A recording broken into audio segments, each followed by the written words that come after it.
Hello, Steve Sipress here on Throwback Thursday, August 21st, 2020, and I have recorded a live video on Facebook every day for nearly 3.5 years, and I've been in some crazy places with some really bad internet issues.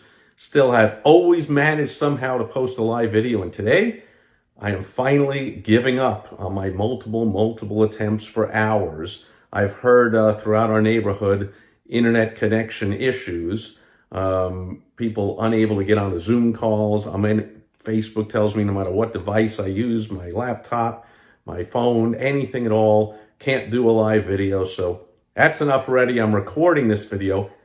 I will upload it onto Facebook and YouTube and LinkedIn and Twitter and my blog and my podcast and all over the internet and all that good stuff.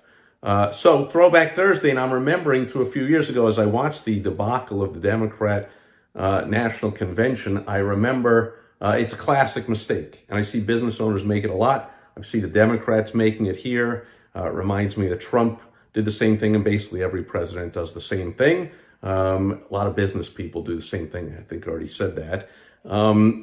Relationships. Every business person knows or should know that relationships are everything in business. Trust, loyalty, relationships. The anti-Trumpers, of course, think that's some kind of a weakness of Donald Trump. Ooh, he wants loyalty. Like, no, let's see. He should want disloyalty. He should want people that don't care either way about him and his agenda and what he thinks. And oh my, get a clue. Trump, as a billionaire business person, values relationships and loyalty. And so, of course, you should as well. But you don't want to make the mistake that most business owners, and you see all these politicians making, of overvaluing loyalty and repaying favors to the detriment of whatever goal you're trying to achieve. So you see this Democrat National Convention being punctuated by all kinds of old, decrepit old dogs with terribly incongruent, damaging messages. Like Bill Clinton saying, did anyone edit this stuff or check what they were saying? Bill Clinton is talking about the sanctity of the Oval Office. Bill Clinton, synonymous with not the sanctity of the Oval Office, talks about how Trump is making a mockery of the Oval Office. Ouch. John Kerry, perhaps one of the most failed secretaries of state of all time. Just about everything he did damaged America. And he talks about how Trump is damaging. And then he brings up things like the Iran crappy nuclear deal and sending them pallets of cash. And all kinds of other things he talked about. Oh, he even talked about like Trump goes overseas, it's a blooper reel. When Kerry, of course, you can go on YouTube and look at all the bloopers of him being overseas. So what the heck? Did anyone check this messaging? So you brought out all the old dogs, Hillary Clinton, Bill Clinton, Obama, although Obama is still on his game, Michelle Obama, John Kerry, whatever. Bring out these old dogs with some really, all the messages, even Obama, all these, there's nothing new. There's nothing even interesting in their messaging. No wonder the ratings are way down, and they're not helping their cause any at all with their incredibly uphill, nearly impossible battle to defeat Trump in the fall. They usually get a bump from the convention, but this thing is such a disaster. Biden almost, of course, has no chance to win an election. That's why they put him up. If you were coaching a sports team and you knew you had no chance of winning, or when you get down by 4 touchdowns, what do? You put in the third string and you take out, you don't risk, getting any of your top people injured. So they didn't even run any decent candidates this year. And now they just throw their whole thing to the wolves with this Biden and the first African woman of color, whatever. They want to actually have a chance of winning in the next one, where they have a chance of winning a wide open election. And now they can say they won't be under pressure to put in a woman of color. They've already done that. See, we already crossed it. Now we can just put in the best candidate and not just somebody who is a really sucky vice presidential candidate. Not that that really ever matters, but we already checked that box. We knew we were going to lose. We just checked off the boxes and threw in another decrepit, corrupt, lifetime establishment politician, but we checked the box of the first woman of color. We did all that, they're going to say, and in 2024, we're just going to try and win. But anyway, it's reminiscent here on Throwback Thursday. Trump and all politicians, but Trump made the same mistake and still does. But especially back in the beginning of his term, I don't know if you remember, but you have to repay all these favors, or you feel you have to repay all these favors of people that helped you get elected. Do you remember things like Rex Tillerson as Secretary of State, Reince Priebus as the Chief of Staff, Omarosa as some kind of advisor, actually being able to step foot and likely have an actual desk somewhere in the White House of the United States? Like, what are you thinking?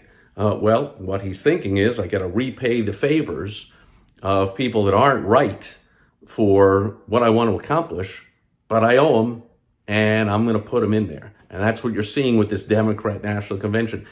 Does it make any sense at all to have Bill Clinton out there, John Kerry out there talking about foreign policy, and a bunch of these other complete ridiculous people?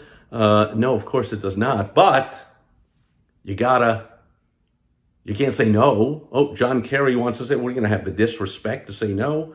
Biden says, I got to put my friends in. And since Biden is like, practically and ought to be in the old age home, guess who all of his friends are? They're all the past greatest hits or greatest non-hits of Democrats of years gone by. But where's all the up-and-coming superstars? They put like 20 of them at once in that keynote speech the other night. That was kind of cool. I'm like, who are these people? These are the up-and-coming. This is the energy, the young, the future of the party. But, that's not on the mind of Joe Biden. He's got to repay the favors of the old, decrepit, not helpful ones. Trump made the same mistake in his, bringing the people into his administration. Whoever wins the next election undoubtedly will do the same thing, bringing a lot of unqualified people into their administration. Business owners do it all the time. If you have a business, you can't tell me, it's not likely, that you've never hired the child of a friend or a family member because they needed a job, and you gave them a job, even though they were unqualified. You never would have hired them if they weren't related or related to a friend or whatever it is, or you're repaying a favor of somebody. Like, it's human nature. It's done a lot, but you want to avoid it whenever possible. So a suggestion on how to avoid that: friend or family member says, hey, your business is going well, you're growing, you're hiring people. Can you do me a favor and hire Schmendrick, my nephew, or my daughter, or my son, or whatever, or your nephew, or your niece, or your whatever? Can you hire him? You might want to suggest, don't have anything in my business they're a real good fit for, but I know a heck of a lot of business owners, like all business owners should. I'm going to make some calls. I'm going to help them out to actually get a job in a company where they're going to be a good fit, and it can be a long-term thing and not just me helping them out through a short term, because I don't have anything that's good fit, and undoubtedly they're not going to last long, and that's not going to be good for anybody. That they then, we have to have that awkward conversation, and then I have to help them, which I would, get a job somewhere else anyway. So let's just shortcut the whole working in my business, not a good fit thing, and let's go right to me helping them get another job. And if you do something like that, you can avoid the mistakes that you see that Trump made and still does, that you see this whole, whoever's actually in charge of this whole Biden fiasco making. You see it all the time in politics. You see it all the time in business. A way to avoid that is to say, yeah, I definitely want to help him out. Not a good fit in my business, but I'm going to help him to get an opportunity somewhere that'll be a good fit for him. That's a win-win.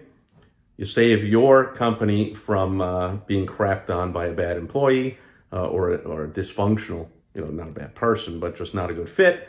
And you help them, because why do they want to work in a job where they're not right for either? So it's a win-win for everybody. And of course, it's a win for your customers, patients, clients, members, because they don't have to be served by someone who is just not right for the job. Make sense? All right, that's it. That's it for Throwback Thursday, August 21st, 2020. First time in over 3.5 years I have recorded this video, not live. I will now attempt to post it to the internet. Let's see if my internet connection even allows me to do that. Speaking of which, hopefully it allows me to be back again tomorrow on Foundation Friday with some more business building tips for you. Hope you join me then. Thanks for being here today. I was going to say thanks for being here live or on the replay, but I'm the only one here live. First time in over 3.5 years. What do you know? Catch you tomorrow. Over and out. Bye-bye.